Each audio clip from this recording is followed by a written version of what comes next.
guys, yung coconut paste na may red chili powder. Ayan na guys. Ano na siya? Napuluan na. Lagyan ng asin. Salt.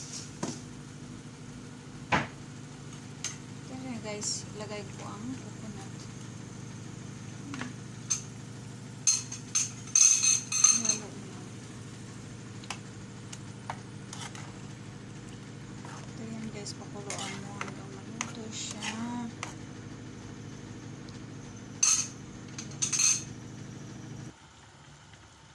Ano guys, nakuluan na siya guys. So, nilagyan ko na ng asin. Hintayin hanggang mag-gravy siya guys. Sarap na yan sa kanin or sa iba pang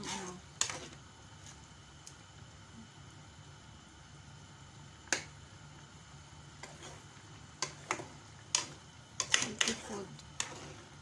Kasi gulay. Sa atin guys, coconut milk lang. Dito guys, i-grind mo lang yung coconut. Yung grated coconut. Fresh grated coconut. I-grind mo siya hanggang yung paste na siya. Tapos ilagay dyan. Pakuluan hanggang maluto. Hanggang maging siya. Gravy.